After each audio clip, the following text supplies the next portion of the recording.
objective studying quizzing. So a little review from meiosis.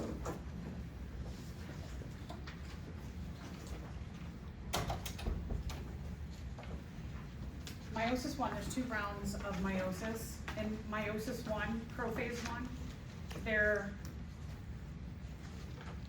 are the general things that happen in mitosis, where the nuclear envelope is going to temporarily disintegrate, nucleolus will disintegrate, the DNA goes from all loose and unwound chromatin into chromosomes and sister chromatids, so that each of your homologous chromosomes gets a genetically identical chromosome called a chromatid to start. The chromatids line up as groups. So if this is homologous pair number 1 and they get their sister chromatids, instead of them kind of just doing their thing in prophase of mitosis, they line up. The 1s and their sister chromatids line up as a group. The 2s line up as a group. The 3s line up as a group, etc. When they line up, they do that kind of weird crossing over thing, where they exchange equal parts, creating new genetic diversity that was not seen before in the chromosomes. And so you can see here, you've got one homologous pair crossing over in their tetrad, and you've got the second homologous pair with their sister chromatids, and they're doing the crossing over. Remember, prophase 1 important thing is that crossing over occurs and creates new genetic combinations. In metaphase 1, the tetrads line up at the middle, and then in anaphase 1, we have another thing that adds to genetic diversity in the sperm or egg that are being formed, is the tetrads. So if this is tetrad 1, they might just go that way, and tetrad 2, the separation might go opposite. So that each tetrad independently assorts of all the other tetrads. And because of that, what we call independent assortment in anaphase 1, we also get new genetic combinations. So remember, prophase 1, new genetic combinations from crossing over, and anaphase 1, new genetic combinations from independent assortment. Then in telophase 1, if we're looking at our kind of cell, an animal cell that has a cell membrane, the middle starts to pinch in, and we're going to get 2 new cells. Each of the 2 new cells has one of each of the original homologous chromosomes with their sister chromatids. So let's look at this question. What event listed below is one of the reasons for genetic variability seen in meiosis? The process of meiosis causes an increased mutation rate. Sounds interesting, but homologous chromosomes exchange DNA with one another. This is what page are we on? What page are we on? That's a good question. 181. Thank you so much, Chloe. What do you think of B?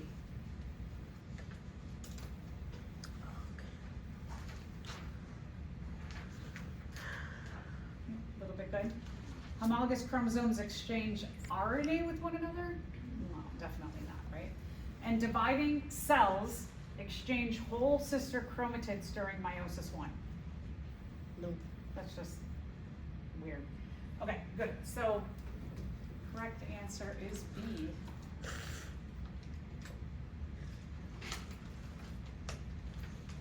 Meiosis 2. Meiosis 2, you have 2 cells that are undergoing meiosis 2, but all of the steps of meiosis 2 are the same as mitosis. Remember that in meiosis 2, the crossing over that occurred in prophase 1 sticks, so whatever parts were exchanged, they travel all the way through meiosis 2. Whatever new combinations of chromosomes were made in independent assortment, They stick all the way through the end of meiosis 2. So prophase 2, you have 2 cells that are undergoing prophase 2. Prophase 2, you have nuclear envelope is breaking down, spindles starting to form, centrioles are going to the poles.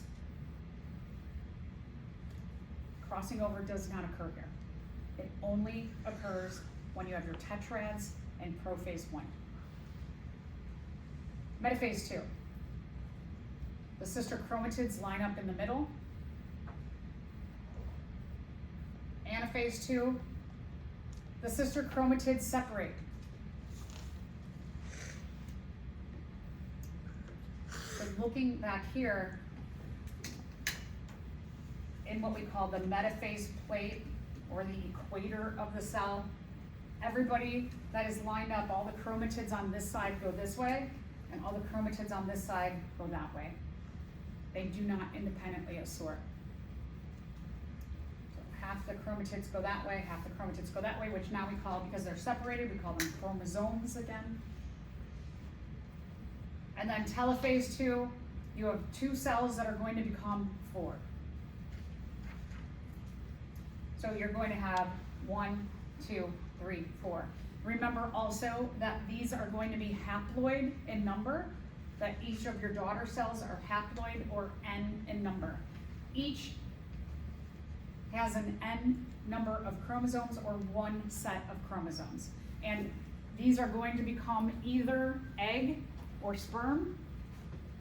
And so that when you make 4 cells that are each haploid, you get haploid or N plus haploid or N, sperm and egg come together and make a 2N individual.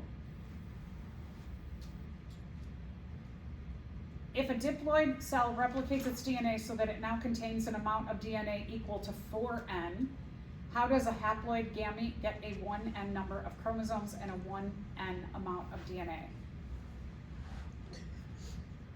A says there are 2 meiotic divisions and 4 daughter cells produced in meiotic cell division. Right, you go 4 divides into 2, 2 divides into 1 each. I think that sounds pretty good. There's only 1 meiotic division. No, we know there's meiosis 1 and meiosis 2. There's only 1 meiotic division. Again, both of these right away, not correct, not correct. There are 2 meiotic divisions and 2 daughter cells produced. How many daughter cells? 4. Okay, good. So A is the best answer.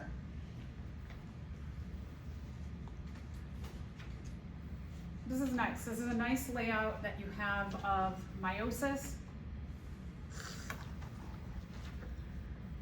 They don't have the numbers on here though. Remember, these are the 1 phases and these are the 2 phases. Key things. Crossing over occurs in prophase 1, when the tetrads line up and synapsis happens and they cross equal parts.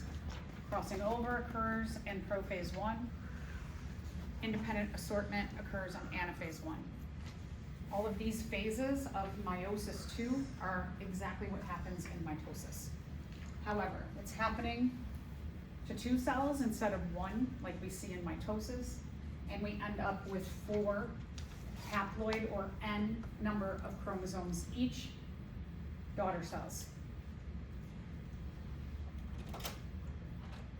So this is just a blow up of this last phase of meiosis.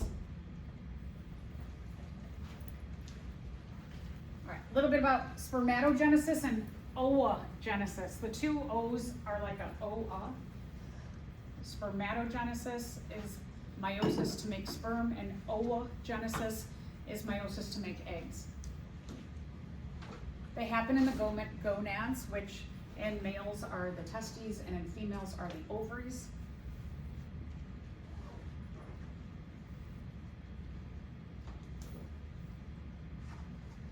Spermatogenesis is just like what we showed through meiosis so far.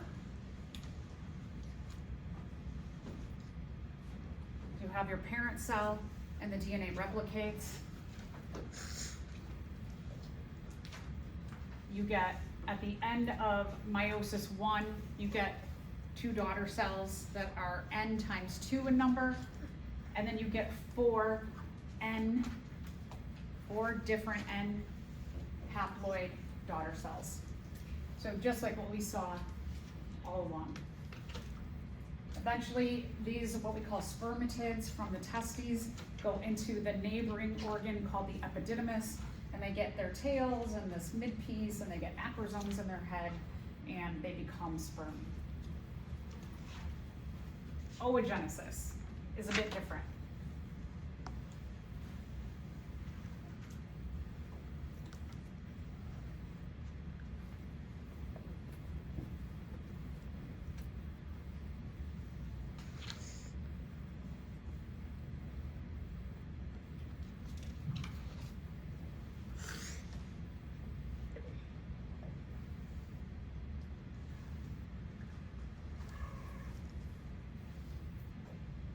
In oogenesis, we start out with a parent cell called an oogonium.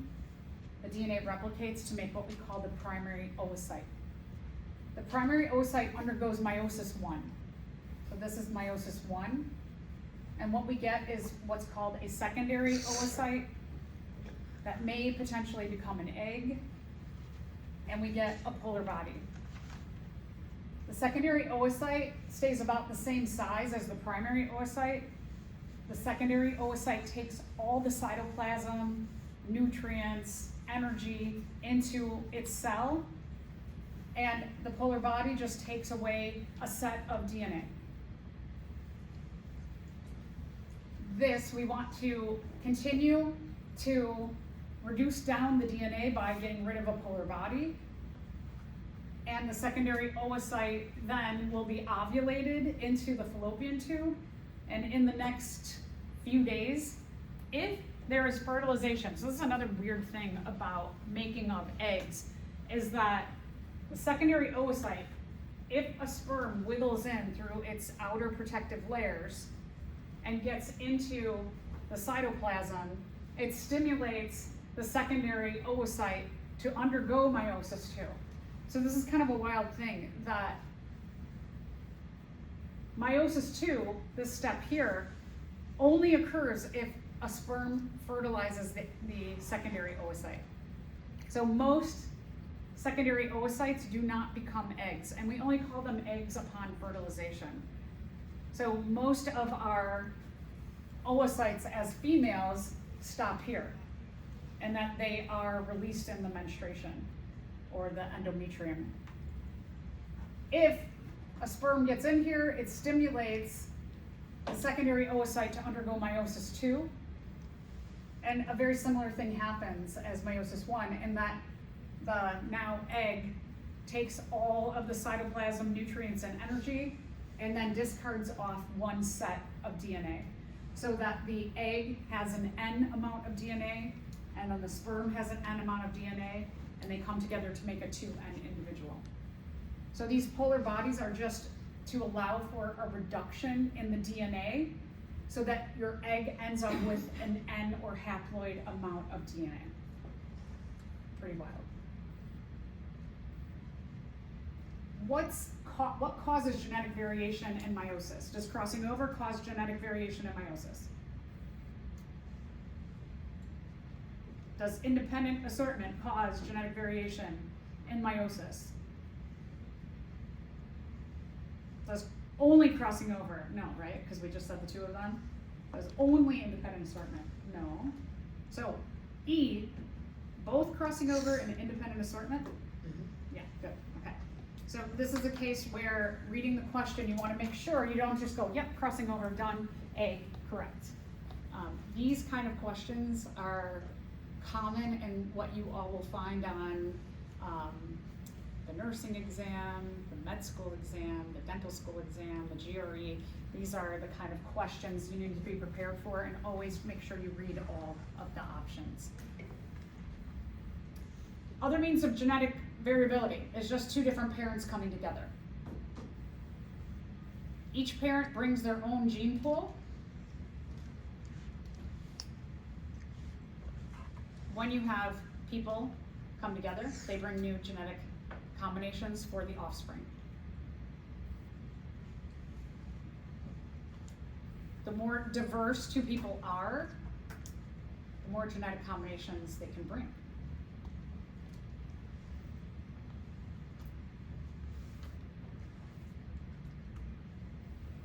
The other way we get new genetic combinations in our offspring,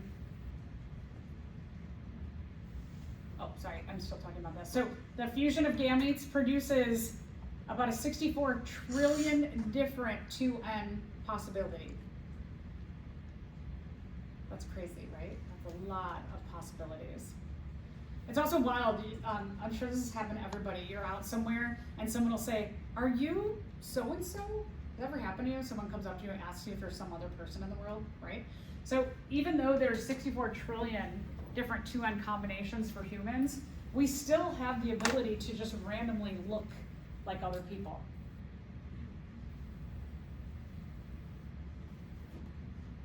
All right, mutation, random mutation. In the copying of the DNA, the amount of DNA is so much, and it's done so quickly that sometimes mistakes are made. When there's a mistake in the copying of the DNA, it's called a mutation. Mutations are not intentional. The cell does its best to copy the DNA, and sometimes it makes a mistake, just like us, right? As humans, when we're doing things quickly, we often make mistakes. So mutations happen. We'll talk more in the last unit that mutations are one of three possibilities. One, they can code for the same outcome. So you can have a mistake in the copying of something. Because genes are generally pretty long, there's times when there is a mistake that ends up coding for the same outcome. So that's good. So we have some, and we'll talk about those like fallback processes that can happen to give us the same outcome, even though a mutation or a mistake is made.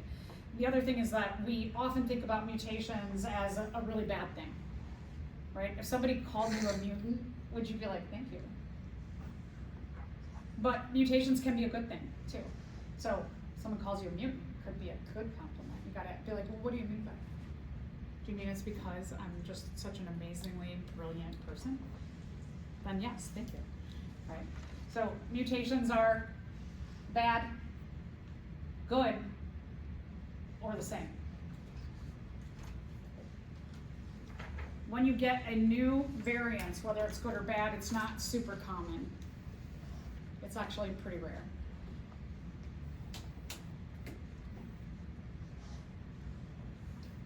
The chart that you have here, this is a really great chart that I like to have.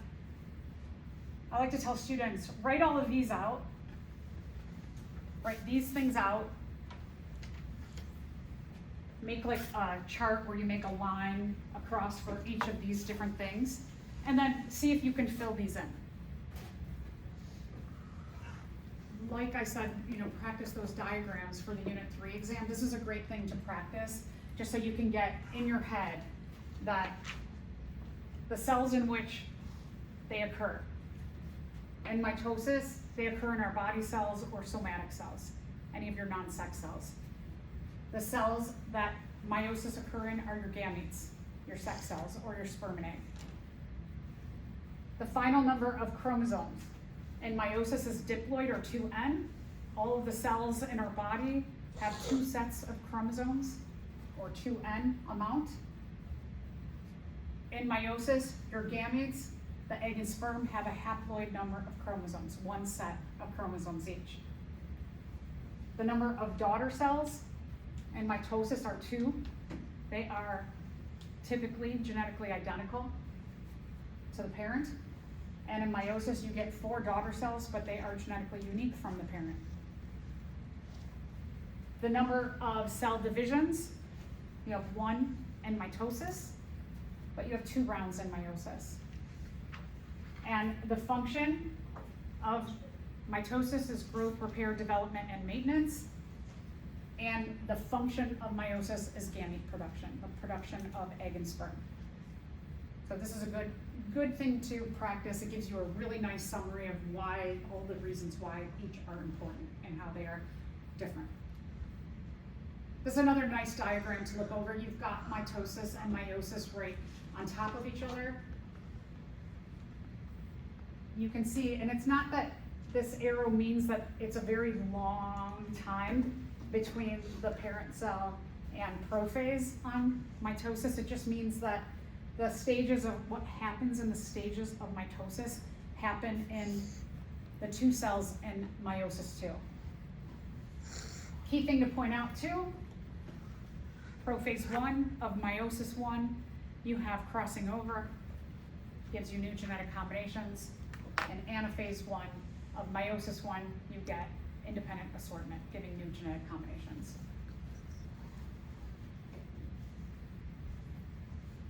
All right, just a couple of terms. Stem cells. Stem cells go by what we call potency. Pluripotent means you have a lot. There's a lot of potency. You have this, y'all have this, okay. In the first 2 weeks from when sperm and egg come together, when they make that embryo, the first cell, this is called the embryonic stem cells. Embryonic stem cells in the next 2 weeks, they'll split from 1 cell to 2 to 4 to 6, one to 2 to 4 to 8, I can do math. And they continue on until they get to thousands of cells. In that first week, the stem cells have the highest potency. They are not programmed to be anything in particular. They can actually be programmed to become anything. It's a high potency. The controversy about embryonic stem cells is that if you were, let's say that you discover a way to take embryonic stem cells and you can make new lungs to help people with cystic fibrosis.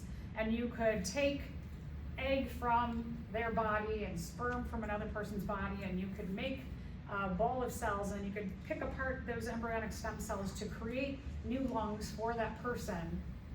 That sounds like a really great thing, right? Can we all agree, like, for someone who has cystic fibrosis, who is like big issues with their lungs, which we'll get to in probably next week about how that happens, but you're basically saving the person's life, right? Saving a person's life good? Okay, so the argument against embryonic stem cells is that even if you're going to save a person or people's lives by taking apart this ball of cells, the embryo in the first 2 weeks of development, is you're taking away the destiny of that ball of cells to become a person. And so people say, well, no, you can't just like make lungs out of what's supposed to become a person. And that's like the argument. So I'm not for or against either, I'm just laying out what the controversy is and why some people are against it. A differentiated cell is a cell that becomes specialized to become something specific. It differentiates itself. So it'll become a red blood cell or a white blood cell, a heart cell, an eye cell. It has a specific job. So just to tell you the difference between those two things.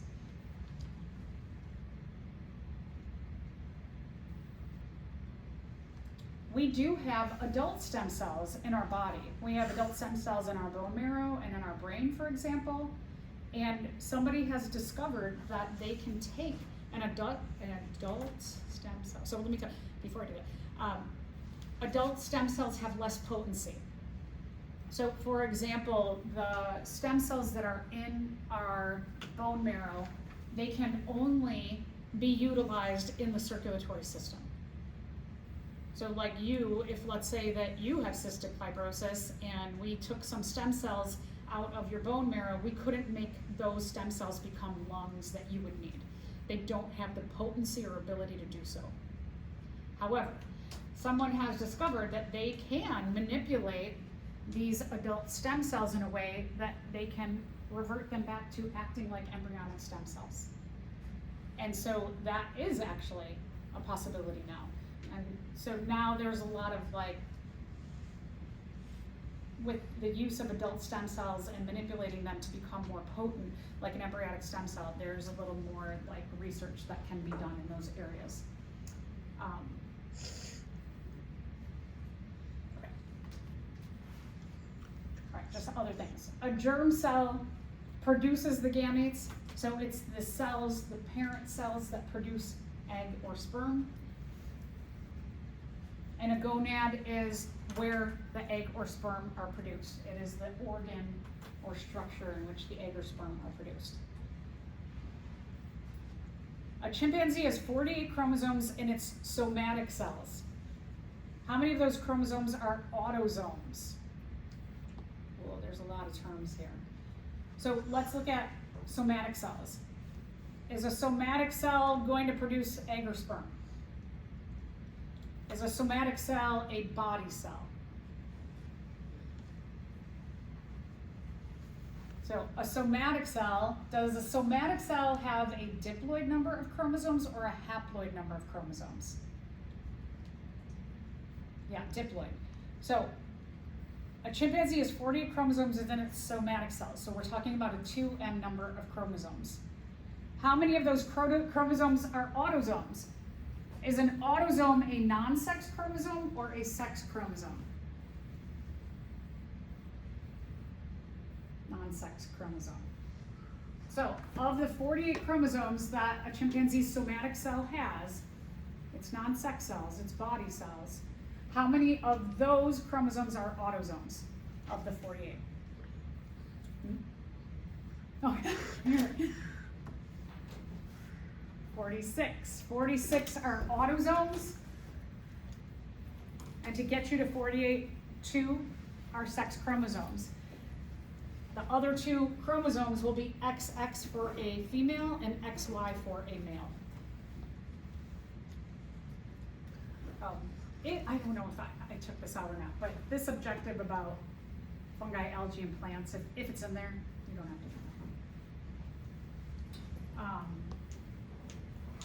We also skipped that section at the end of the mitosis chapter. We're not going to go over that stuff, so you will not be tested on that material that we skipped.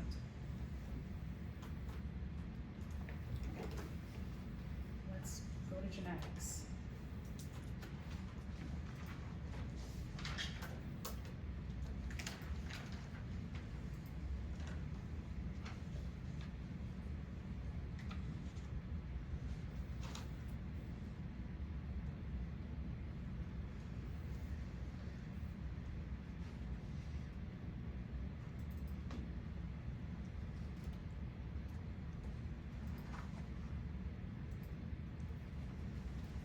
Okay, let's talk a little bit about inheritance and genetics. Oftentimes, Gregor Mendel is called the father of inheritance, but I do like to note that this is often found in most textbooks, but there's so many other people who are studying genetics prior to Mendel. Mendel wanted to study, and at that time, if you didn't have money to go to college, you weren't rich, the only way that you could become a scholar and go to college was to become like somebody involved in some kind of religious organization. So he was like, okay, cool, I'll become a monk. So then he could go to college and study. The ideas that we're going to talk about were formulated first in the 1860s and recorded, but again, so many people had contributed to him learning what he did in these examples. Mendel studied pea plants. He was brilliant in that he did study very simple, easy to see traits. He also studied pea plants because you could cross-pollinate them, meaning that each pea plant produced both egg and sperm. And so you didn't, to start out with, if you had one pea plant, you could like crossbreed itself. Kind of weird, right? Pea plants had also easy or short generation times, so they could grow pretty quickly. He studied over 30,000 plants, so he took lots and lots of data to come to these ideas. And he published his data in 1865. Okay, so the term self-fertilization means that the egg and sperm come from the same plant.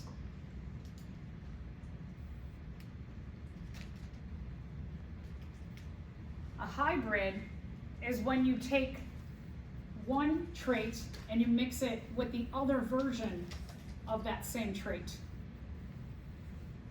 If you remember, I threw out so many terms last week, but the term allele means that you have different versions of a trait. So like right-handed and left-handed are alleles for the trait handedness. So Mendel made sure that when he was studying his pea plants, he did things like white flowers with purple flowers. And then he made a hybrid of what those two brought. Mendel was very good about using scientific method.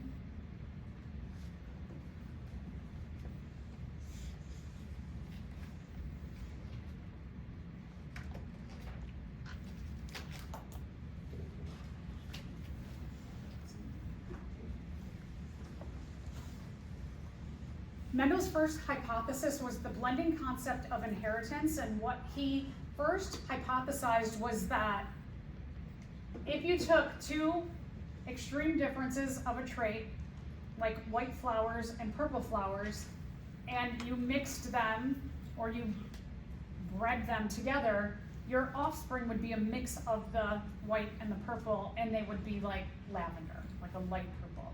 But when he was doing his experiments, he found that wasn't true. He found that one of the traits came out as showing all the children had that trait.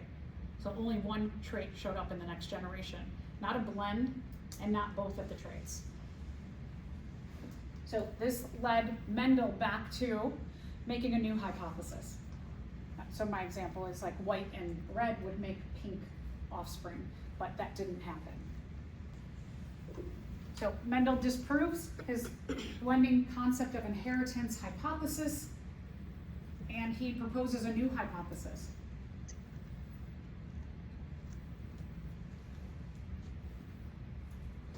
What he found was that when he took a red and a white plant and he bred them together, that the offspring would all be red, and that if he crossed two red plants, the two offspring, he crossed them, white would come back.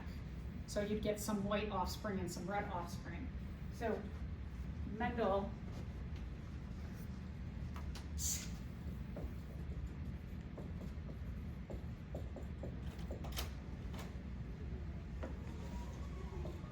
in the first generation crossed red and white,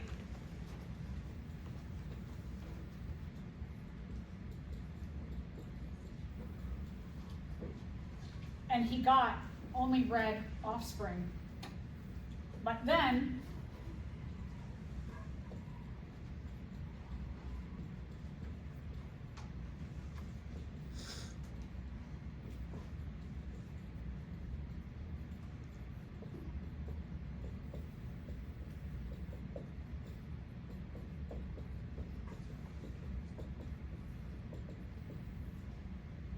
when he crossed two of these red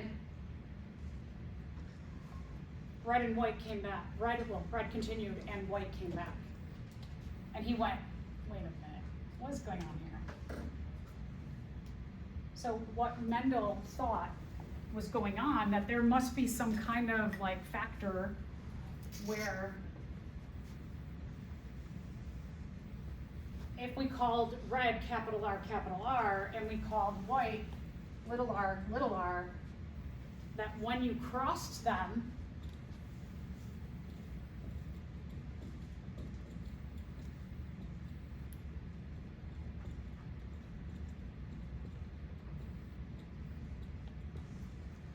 that the offspring would be red, but be capital R, little r.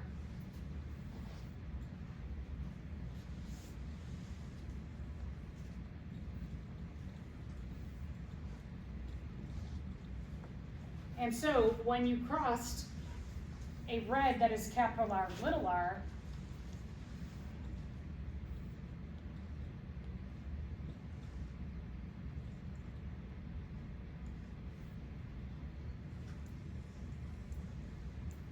that while the majority were red,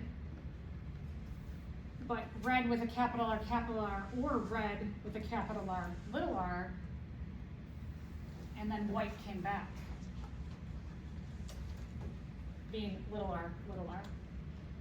And so Mendel said, there's got to be some kind of dominance here. That the red gene must be dominant over the white gene, which he called recessive. And this is what we call now, or what Mendel called complete dominance. That in some kinds of genetic heredity, that you could have a dominant trait that can mask the presence of a recessive trait. Even though the gene is there, it's just masked or hidden. In this case, the capital R, little r.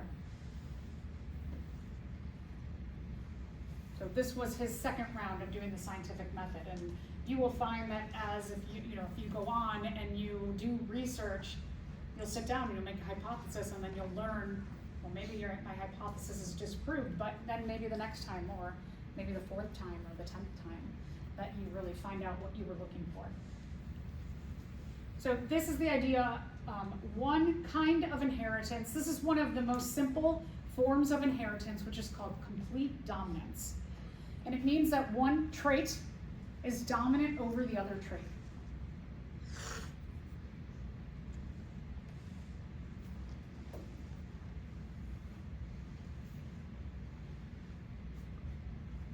There's two alleles for every trait. There's two alleles for every trait. There's two alleles for every trait. There's two alleles for every trait. There's two alleles for every trait.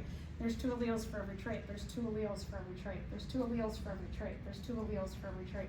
There's two alleles for every trait. There's two alleles for every trait. There's two alleles for every trait. There's two alleles for every trait. There's two alleles for every trait. Do you get it, that there's two alleles for every trait? Why do you have two alleles for every trait? Where do they come from? Mom and dad. So you have two alleles for every trait because you inherit one in the egg and one in the sperm.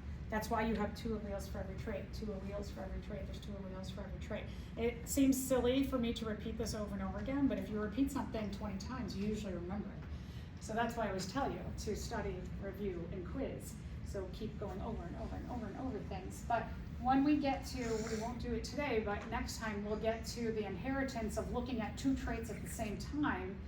That's where you gotta remember to go, okay, wait, I have two traits, and there's two alleles for every trait. So I'm looking at 4 alleles at one time. So remember that even when we get to more complicated kinds of inheritance, that there are two alleles for every trait. There's two alleles for every trait. There's two alleles for every trait. So you have two alleles for every trait because let's take a look at these options. One allele is located on each homologous chromosome. Your homologous pair of chromosomes, one comes from bio mom, one from bio dad. So yes, that's true. One allele is from your mother and one is from your father. That is true. One allele is from the sperm and one is from the egg. That is true. So in this case, all of the above, sorry I don't have it highlighted, all of the above is true.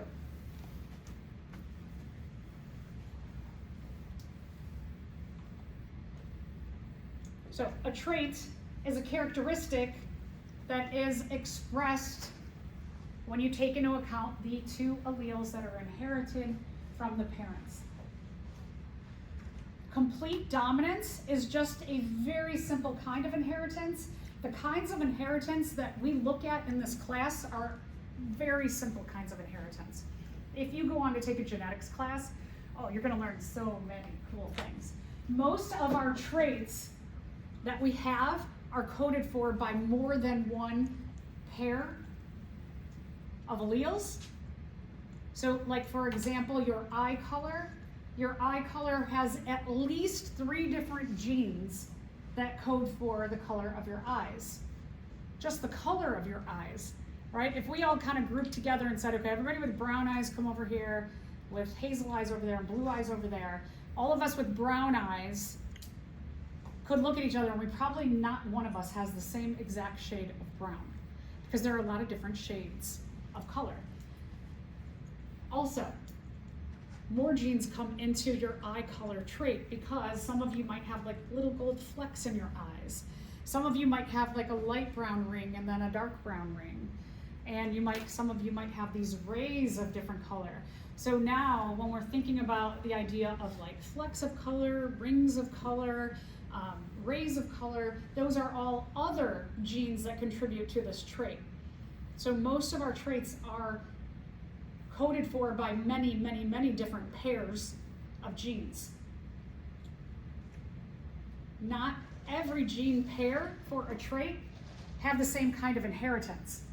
So let's say, just I'm making this up, that eye color, that you've got one gene that is coded for by complete dominance, but then you have another gene that's coded for by incomplete dominance, and you have another gene that's coded for by codominance. So we could have different kinds of inheritance that when they all combine together, they make your trait. Our traits are extremely complicated, so I just want to mention that as we get into the simplest kind of inheritance, which is complete dominance. But complete dominance is usually, complete dominance can be part of different traits, but is not always part of them. And if it is part of them, it's usually not just that kind of inheritance for one trait. One of the ones that we believe still is true to be a one gene pair codes for one trait is handedness. That whatever handedness you have is coded for by complete dominance. Whatever gene your bio mom gives and your bio dad gives equates to you either being right-handed or left-handed. Most of our other traits are very, very, very complicated. A gene loci is the location in which we find the genes on a chromosome.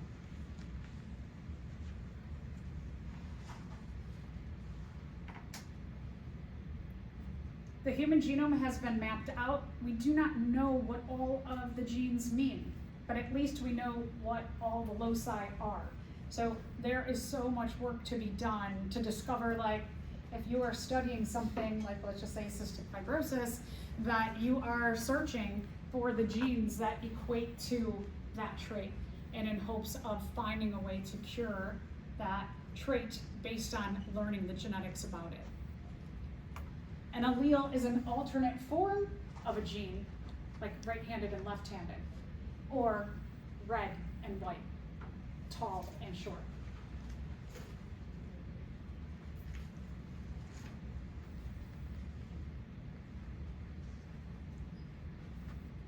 Here's a homologous pair of chromosomes. You have two chromosomes because one came from bio mom, one came from bio dad. These are our homologous pairs. Homologous meaning very, very, very, very, very similar. They are not exactly the same because maybe at this gene loci or location you have the same genes from each parent. At this gene loci you have the same genes from each parent, but maybe at this gene loci you have one gene and an alternate form of it from the other parent. So sometimes they are the same and sometimes they are different. Those are alleles, alternate forms of a trait.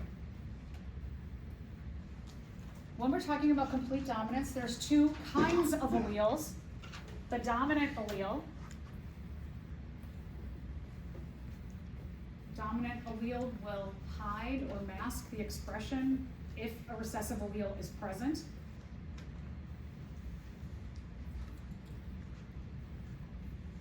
The dominant allele is represented by the uppercase letter. So whatever you choose as the letter for that trait, the dominant gets the uppercase letter. When we talked about red and white, if you noticed, I took big R for red and little r for white. What you always do is you keep them consistent with one letter per trait. So when we're talking complete dominance, you do a big R for red and a little r for white. We're talking about handedness, big R for right, and L is not what we would use for left-handed. We would use little r. So the recessive, you can only see the recessive trait if you have two recessive alleles. Okay, that's kind of a lot to take in. So let's take a look at this again here. That we took our parents, big R was red, little r was white. We could only see the white trait when the individual had two recessive alleles. Here, when you have a dominant allele and a recessive allele, this individual is read just like the big R red parent was. This is masked. It exists, but it's not expressed. So somebody, as long as, when we're talking about complete dominance, as long as you have a dominant allele, you will be the same kind of red as someone who has two dominant alleles. All you need is one dominant allele to show the red trait. And then back to our third generation, is the only way we see white again is when both parents are doing what we call carrying a recessive allele each, and the white trait comes back in the third generation. And we only see that because you have one little r from this parent and one little r from that parent. So the effect of the recessive allele is masked or hidden in the presence of the dominant allele. It is always the lowercase letter of what you deem the dominant allele letter is.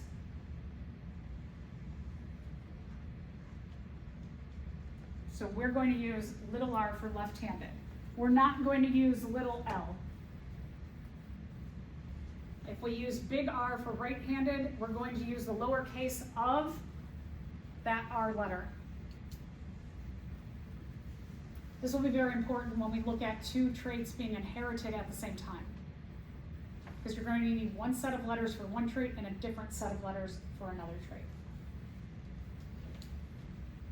There's two alleles for every trait. There's two alleles for every trait. There's two alleles for every trait. There's two alleles for every trait.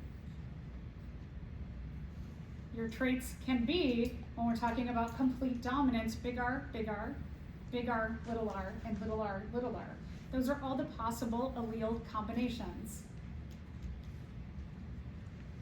When you have two of the same alleles, like big R, or big R, little r, we call that homozygous. Right? We said homologous. You have two of the same kinds of chromosomes. Now we have two of the same kinds of alleles. They're homozygous. Same. Homozygous dominant would indicate that you have two dominant or two of the same dominant alleles.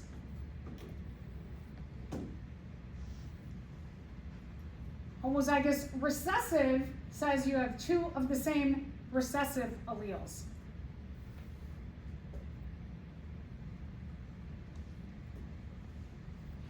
So when something is homozygous, you need to tell if it's dominant, homozygous dominant, being big R, or if it's homozygous recessive, that means it's little r, little r. You have to specify. A homozygous individual can only pass on one kind of gamete allele, one kind of allele in their gametes. So if you are big R, can you pass on a little r? You don't have a little r, right? You can only pass on an r, a big R. You don't have the ability to pass on little r. You only are big R or big R. If you are little r, can you pass on a big R? No, you only have little r and little r. So you can only give one kind of gamete. So homozygous dominant can pass on a big R or a big R.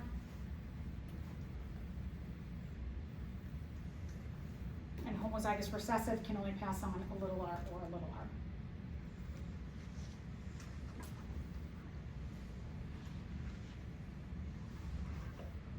Through the process of meiosis, you end up with a 2N, right? Diploid means you have one gene from bio mom, one gene from bio dad.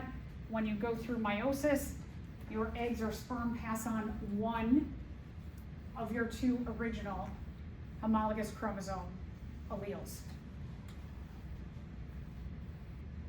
Again, your capital P coding for purple. You can pass on a capital P or a capital P in your gametes. If you are little p, you are homozygous recessive, you can only pass on little p's in your gametes. All right, what if you have one of each? You're called heterozygous. Hetero means other. We have two different.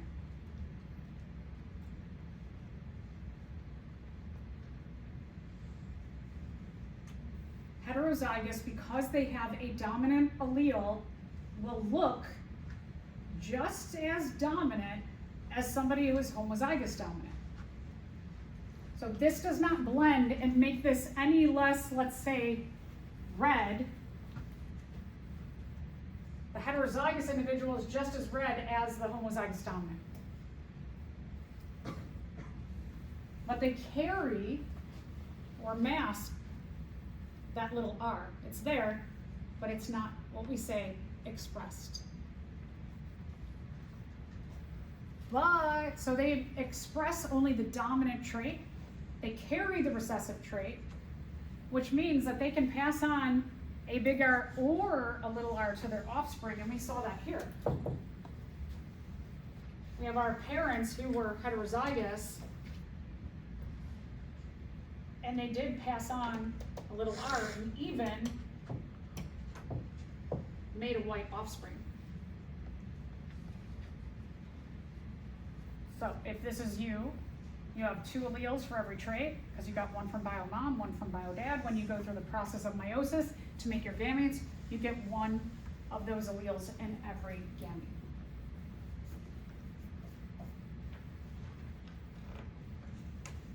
Here, heterozygous individual, the capital P masks the recessive little p for white, and the individual is big P little p, but also purple. So Mendel did what are called monohybrids.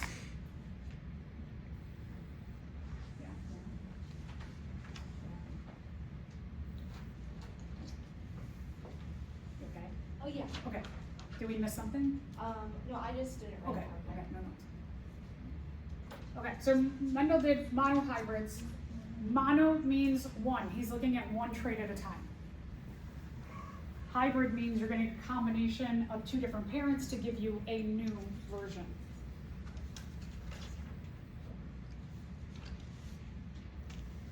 He used what are called true breeding or pure breeding individuals. The alleles are the same. So we could have a true breeding homozygous dominant or a true breeding homozygous recessive.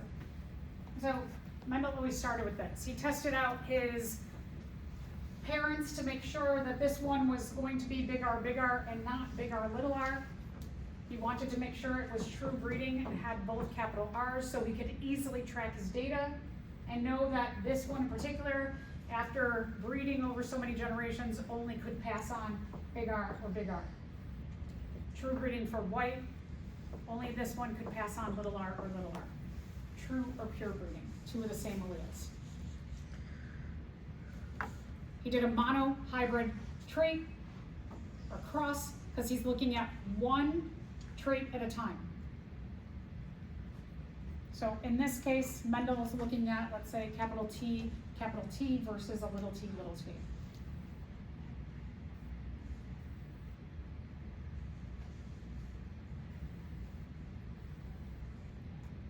He did his scientific method using Punnett squares.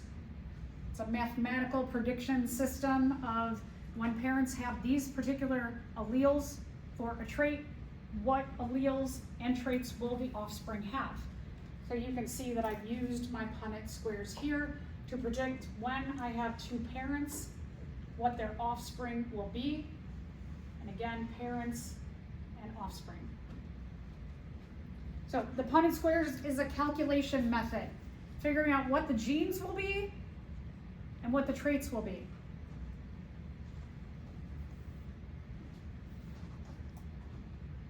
So we're getting what in pea plants, their heights are complete dominance, capital T for tall and little t for dwarf. In humans, we do not work that way. We have a lot of genes that code for height. So, for example, my sister's husband, his parents are both 4'9" and 5 foot, but he is 6'2". His uncles, his dad's brothers, are 6'2" and 6'4". But his dad, so his uncles are this tall, and his dad, well, not maybe not that short, is there. Because there's a wide variety of genes that contribute to height. So even though you could have a parent who is like maybe a very, very tall parent, you could be very short. In my family, everybody's over 6 foot except for me, I'm 5'7". So I know in the world, everyone's like, oh, you're so tall. And I'm always like, I'm only 5'7". Because everybody else is like 6 foot and over. So a lot of genes combine for our height, whereas with pea plants, their height genes are complete dominance.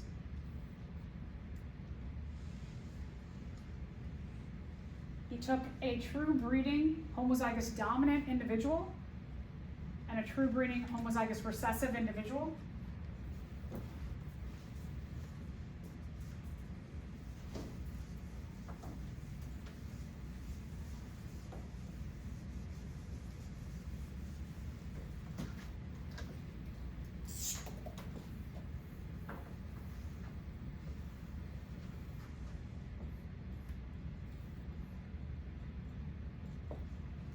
Put them in a Punnett square.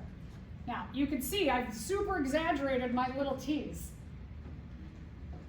I am not the neatest writer, you all know that. I try, but I'm not. So what I highly suggest is be very, very careful with your writing. When you're talking about, especially t's, sometimes people put big T, and you're like, no, that's a big T, right? So you want to be very careful. I make my little t's very little. Typically, you put the male on the top and the female down the side. You would even put the symbols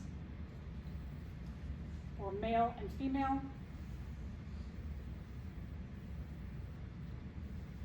Part of your data collection. So from this cross, so let's do this cross real quick, is we're going to calculate out two things from this cross. When you do these crosses, what you know is those on top will come down and those on the side will come across. So like for example here, now what I typically do, because, and I highly suggest you all do this, when you do your Punnett squares, that in here I can see I'm going to have a capital T and a small t. I'm saying do not do this.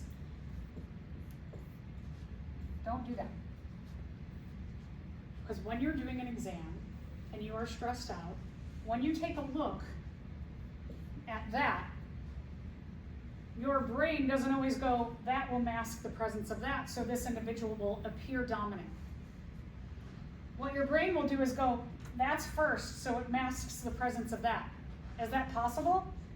For a recessive allele to mask the dominant? No, doesn't matter. So even if you write it this way, the dominant still will mask the presence of this recessive, but your brain could interpret it as this will mask that. So what I like to do is always try and go with your dominant parent first and put them into the boxes. So I will do the dominant parent straight down, the other dominant parent down. Then the recessive parent goes in the second spot, and the bottom row, the second recessive alleles will go in the bottom row. What I'm going to calculate out are what are called the genotypes. The genotypes are the genes. So when you do your calculation of the results, what you mean by genotype, sometimes types, is you mean the genotypic ratio of the offspring.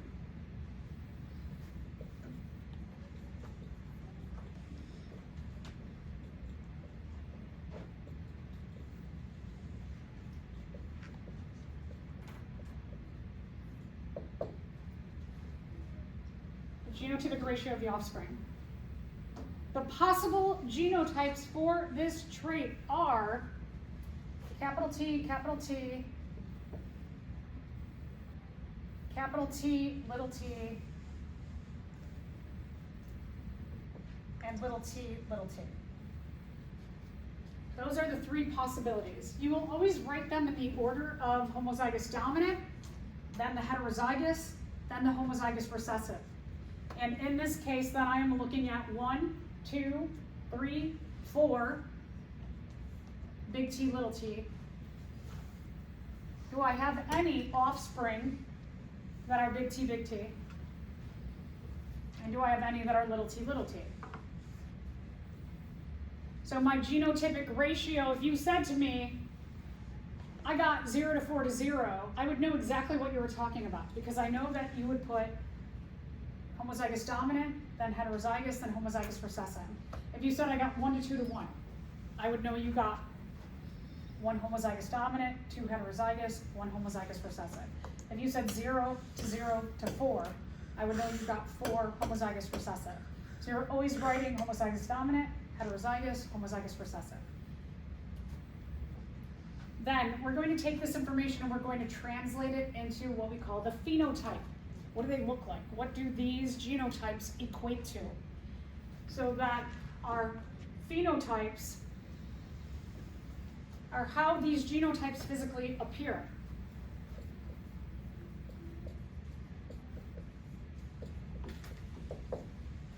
We had tall and dwarf. We always put the dominant trait first and the recessive trait second.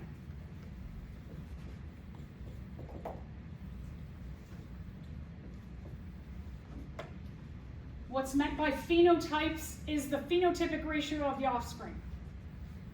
So just like this, the genotypic ratio of the offspring, phenotypes represents the phenotypic ratio of the offspring.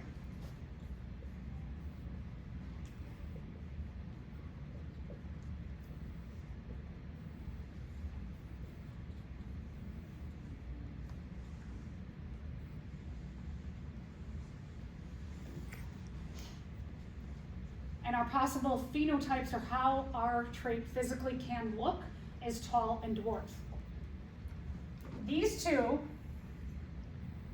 the homozygous dominant and the heterozygous, are going to both look tall.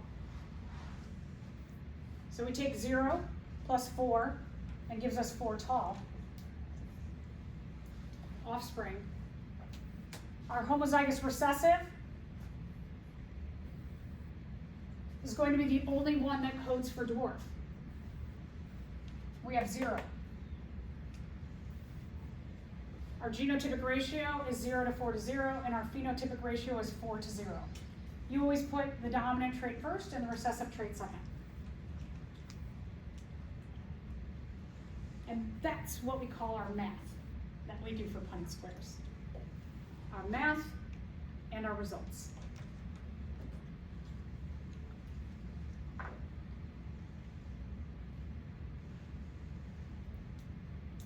The parents that we are breeding, in this case we had capital T, and little t, little t. These would have been our P generation.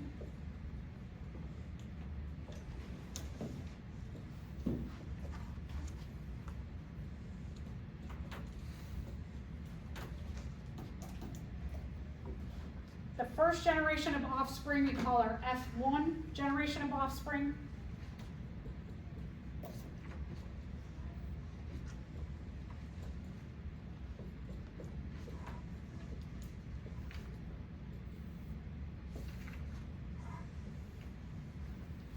These are what our first generation of offspring are going to look like.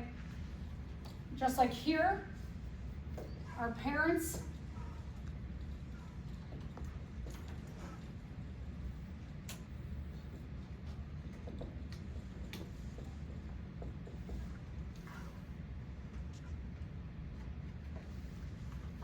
in this example that I first did were the capital R, and the little r, that's our P generation. These 4 here are your F1 generation of offspring.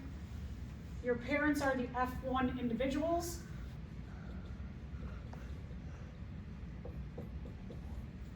That give you your F2 generation of offspring.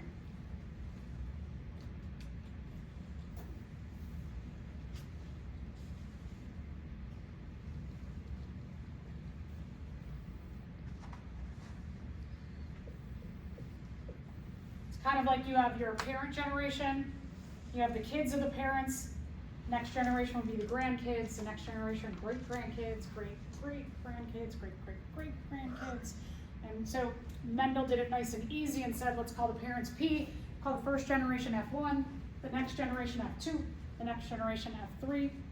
Like for example, my kids are my F1 generation. Their kids will be my F2 generation, if they have them.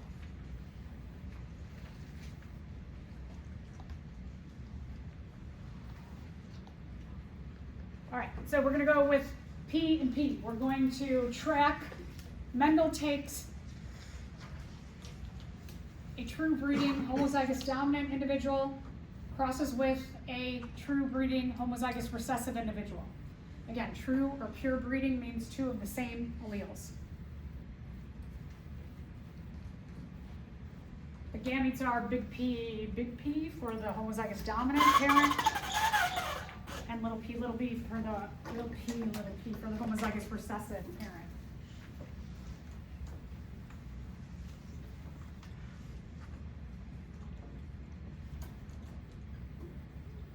These are hard because they look the same.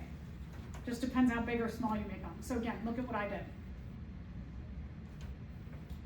My recessive P's are like that.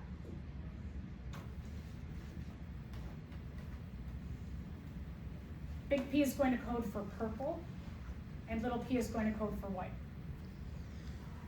Oh, so let's do this in square. I like to start with the dominant alleles. So we're going to start with this big P parent. I bring those big P's down. And in the second column, I bring the big P down. Now I'm going to go over to my second parent. This little p will go in the boxes across. And the other allele, little p goes across. When we take a look at our genotypic and phenotypic ratios, our genotypes of, remember these are F1, this is a parent generation and a parent generation. Our F1 offspring have no capital P. There's 4, 1, 2, 3, 4, big P, little p, and I don't see any little p. Remember, these are going to equate to the dominant trait. This will be the recessive trait. So our 0 homozygous dominant plus our 4 heterozygous equate to 4 purple offspring, and our 0 homozygous recessive equate to our 0 white offspring.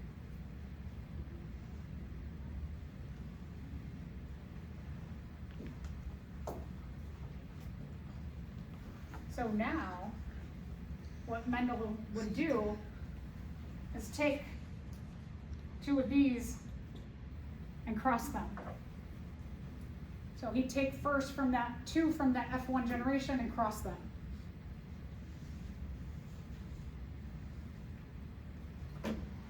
This illustration here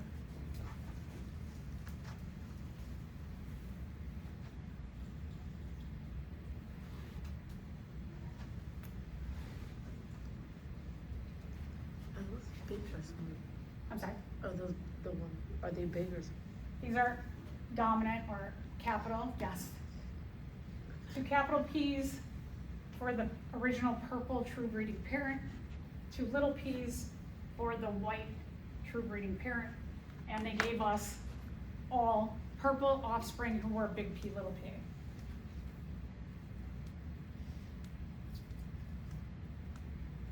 So now, Mendel's going to cross them.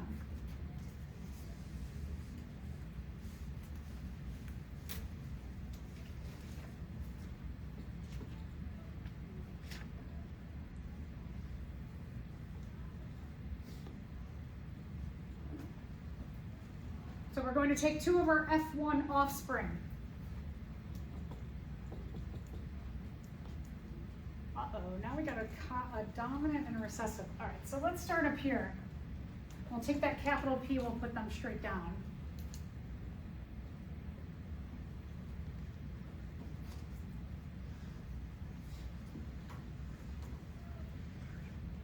You could do this. You could just go across. Or you could just head to this one. If you decided to do this one next, I just put that one in the back. And like for example, if you have nothing in here yet, and I have a recessive allele, I just put it in that back space of 2, in case a dominant one comes along. So here, our little p, and little p. And remember, these are our F2 generation of offspring. So now, you end up with a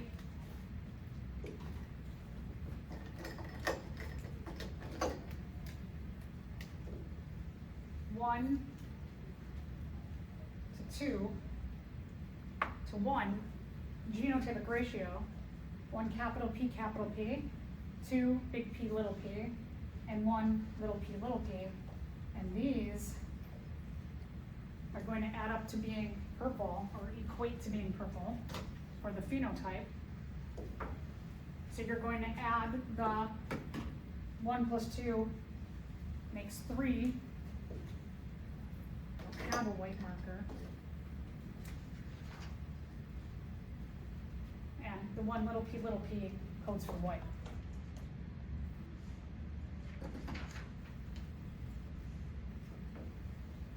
Oh, here, way over time. Okay. All right, so now you know how to do simple Punnett squares. You'll have to do, you're going to finish up lab 11, and then you'll start just like 3 pages of these easy, simple, I shouldn't say easy, these simple Punnett squares. And I'll tell you what pages to do when we get into lab. Sorry about going over. I was not paying attention.